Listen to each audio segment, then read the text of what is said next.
周日長談深入時事話題。大家都知道參議院嘅問題，即係我哋加拿大聯邦參議院同埋參議員佢哋所做嘅工作，一路都係好熱門嘅話題。前一排我哋先請到已經退休嘅自由黨嘅參議員 Jack Austin 嚟同我哋傾下佢當年嘅角色同埋佢對於參議員嘅睇法。今日咧，我哋為大家特別請到嘅係現任嘅保守黨嘅參議員。而且佢係我哋目前為止我哋參議員裏邊度唯一一位亞洲嘅女性。今日請佢嚟同我哋傾下佢嘅工作性質同埋佢對於參議院嘅一啲睇法。Welcome the Senator Yonah Martin. Thank you very much, BC. Happy to be here. Thank you very much for sharing your experience with the senators. We know you're very busy and you have to sit at the Red Chamber in Ottawa, but we see you here almost on a constant basis. You fly back and forth all the time. And you have been ceremonial functions a lot. So other than the ceremonial function and sitting in the Red Chamber, which we will get back later, what is your job? What do you do on a daily basis? That's a question I do get asked often, and I'm really glad to have this opportunity to talk about that with your viewers. And first of all, it's a great honor for me to be able to represent BC. So I'm one of 6 senators that have the opportunity to represent British Columbians. So when I'm in Ottawa, the schedule's very set.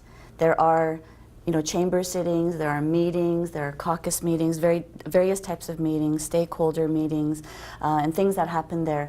But when I'm in BC, there could be a whole range. So I don't know how much time I have to answer this question, but choose a few. Okay, so 3 projects. So specifically, obviously, as a British Columbian senator, anyone in BC does technically have the opportunity to either contact our office, or I may meet them at various venues, or there may be organizations that we have worked with. So, for instance, a British Columbian organization, a group of traditional Chinese medicine practitioners and acupuncturists. I met them at the start of my Senate tenure, and they talked about how they did not have GST, HST exemption in Canada. And there was a whole list of other health professionals that were exempt. So it was a curious matter that they would not be on that list because, of course, being Asian Canadian myself, I understand that this is an age-old practice, something that's new in Western culture perhaps, but in Eastern culture it is the way that has been practiced for centuries and millenniums. So centuries rather. So I worked with them, and it was nearly a 4-year journey, in fact, and whether it was to support the creation of their organization, I met with them in Toronto at their inaugural national meeting. I was able to sort of facilitate information gathering as to exactly what they needed to do, the process that was in place to become exempt. So they had to be eligible, check off all of those things. Yes, I remember I was in one of your sections, and originally I think, and I know that they were inviting you to be on a ceremony political figure, congratulating, but instead you spent 20 minutes educating and helping people understand the process that needs to get things done. And you got, as you said, got the list on checking. There's a checklist. How often do you feel that the importance of introducing procedures rather than policies, directions? Well, there are processes in place for a whole number of things, and I think that's something we should be very proud as Canadians, that systems are in place, and it's about being able to check off your eligibility status and the criteria that is set to allow groups to access whatever programs there may be. So in the case of these practitioners, we knew that there was a list to be eligible to be added to that list. There was a process. So that's what I was able to work with them on. And I have to say they worked very hard as an association to become eligible. So I want to congratulate them on that. Another project as an example of what I may work on, and it could be a multi-year, it could be very short term, long term, but maybe that is one advantage of the work of a senator, is that I have this sort of opportunity to work over a longer period of time, in that we serve a role. It's the other part of the parliamentary process, but we do have, it's not between elections, but rather we have this opportunity. So it will be a long, many decades before you are forced to retire. well, at this time, I am the age that I am, and I will continue to serve and work hard in that capacity. But the Korean War veterans is another group that is very special to me. So very early on when I became a senator, I had different senators from all sides, so conservatives and liberals, who advised me on the kind of tenure that I could have as a senator. And they just said, be patient, and you will know which causes, which issues, which files are very specifically yours. Like, you will know. And I didn't know what that meant. How will I know? There's a whole range of projects and issues that I was interested in. But lo and behold, one of those very important groups or constituents were the veterans of the Korean War. I was born in Korea after the war, but my parents are survivors of the war, and it was a natural sense of destiny for me when I saw that there wasn't a day that was designated officially in the military calendar that designates a day in their honor. I knew that that was one day that I could work on, and if I didn't do it, then who?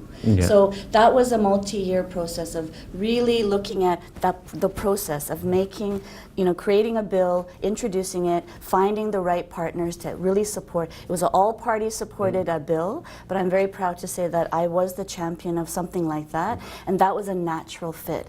So as a former teacher, there are students, young adults, that I love mentoring, and I'm involved in a number of those kinds of projects. So my service is ongoing, and it's actually a whole range of things, which I would need many hours to talk about. But as the only female Asian senator, do you find something in your mandate that you would like to accomplish?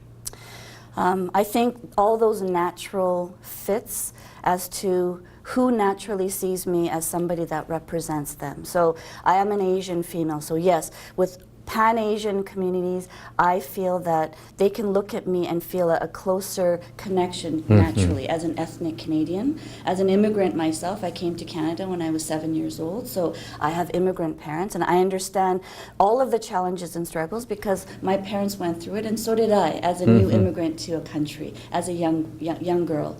But also as a female, there are amazing opportunities to empower women, to work with women, and I do work with specific women's groups in BC and in Canada. I saw on TV the committee's discussion. It's very civilized, and it's very thorough and very deep. And so what are the functions of these committees? What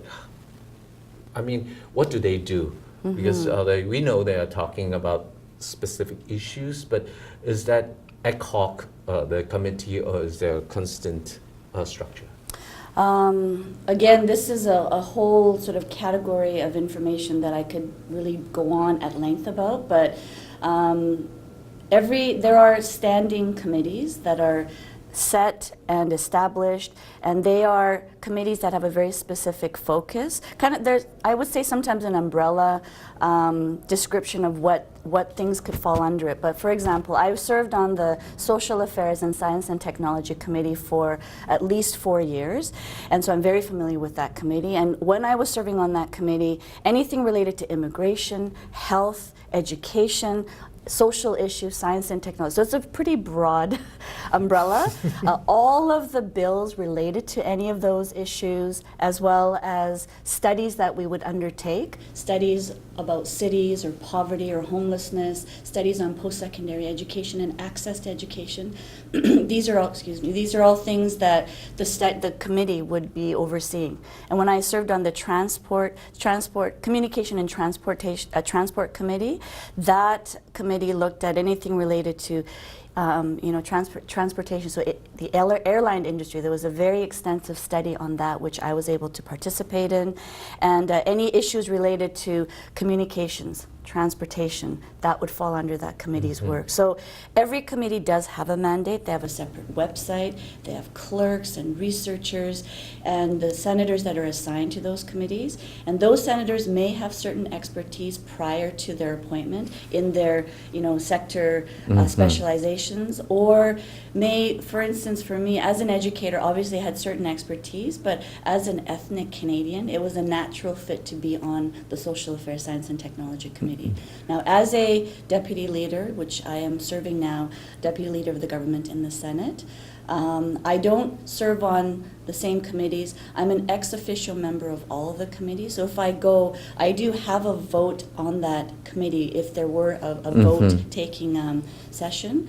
But the deputy leader of the opposite, I would always inform her if I were to go to a meeting, because we both have a vote in that committee. We're ex officio members. But I do serve on the Rules Committee, which is very interesting because any rules pertaining to the governing of the Senate procedures in the chamber and the rules of the Senate, we would study that within our committee, and there are some very interesting topics of discussion of late.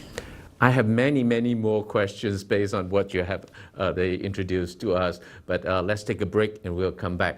我哋呢處休息一下，一陣間再翻嚟繼續同大家傾下我哋參議員佢嘅工作性質同內容。